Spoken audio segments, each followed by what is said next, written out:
വേനൽക്കാറ്റ് പോലും ചൂടായി മാറിയിരിക്കുമ്പോൾ കൊല്ലത്ത് വീടുകളിൽ ഉറങ്ങുക അസഹ്യമായി. അതിനുള്ള പരിഹാരമായി ഒരു ഗ്രാമം മുഴുവൻ ഇപ്പോൾ രാത്രിയിൽ കടൽ തീരത്തേക്ക് മാറുകയാണ്.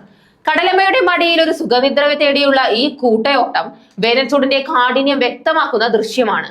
വീടിനുള്ളിലെ കനത്ത ചൂട് സഹിക്കാനാകാതെ രാത്രി 10 മണി കഴിഞ്ഞാൽ കൊല്ലം ബീച്ച് ഭാഗത്തേക്ക് പുതപ്പും തലയണയും എടുത്ത് കുടുംബാംഗങ്ങളോടെ ആളുകൾ ഒഴുകിയെത്തുന്നു. സന്ധ്യ ആകുമ്പോഴേക്കും തന്നെ ചൂട് സഹിക്കാൻ പറ്റാത്ത അവസ്ഥയിലാകുന്നതിനാൽ പലരും നേരത്തെ തന്നെ കടൽ തീരത്ത് എത്തി കിടക്കാൻ ആരംഭിക്കുന്നു. ടേബിൾ ഫാൻ ഉണ്ടായിട്ടും ചൂടിന് കുറവില്ലെന്നാണ് നാട്ടുകാർ പറയുന്നത്.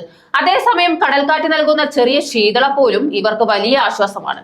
പകൽ ചൂടിൽ ചുട്ടുപൊള്ളുന്ന മണൽത്തരികൾ രാത്രിയോടെ കിടക്കയായി മാറുന്നു. കുടുംബാംഗങ്ങളും സുഹൃത്തുക്കളും ഒത്തുകൂടി കിടന്ന് കുശലം പറഞ്ഞും കഥകൾ പങ്കുവെച്ചും പാട്ടുപാടിയും ഈ ചൂടിനെ ചെറുക്കുകയാണ്. ഒരു കൂട്ടായ്മയുടെ സ്വഭാവം തന്നെ ഈ രാത്രികളിൽ കാണാം. പരസ്പരം ആശ്വാസം നൽകുന്ന മനുഷ്യരുടെ കൂട്ടം. ഇവിടെ എത്തുന്നവരുടെ എണ്ണം കൃത്യമായി കണക്കാക്കാനാകില്ല. ചില ദിവസങ്ങളിൽ കിടക്കാൻ പോലും സ്ഥലം ലഭിക്കാത്ത സാഹചര്യമാണെന്ന് നാട്ടുകാർ പറയുന്നു. തീരപ്രദേശങ്ങളിലുള്ളവർക്ക് പുറമെ വാഹനങ്ങളിൽ മറ്റു പ്രദേശങ്ങളിൽ നിന്നുമുള്ളവരും മണൽപ്പരപ്പിലെ ഈ സുഖനിദ്ര അനുഭവിക്കാൻ എത്തുന്നു. വേനൽ ചൂട് മനുഷ്യരെ പ്രകൃതിയിലേക്ക് വീണ്ടും അടുപ്പിക്കുന്ന ഒരു സാഹചര്യം സൃഷ്ടിക്കുമ്പോൾ കൊല്ലം ബീച്ച് ഇപ്പോൾ ഒരു ജീവിച്ചിരിക്കുന്ന ഉദാഹരണമാണ്. കടലമ്മയുടെ മടിയിൽ ഒരു രാത്രി ഉറക്കം, അതാണ് ഇവർക്കുള്ള ഏറ്റവും വലിയ ആശ്വാസം.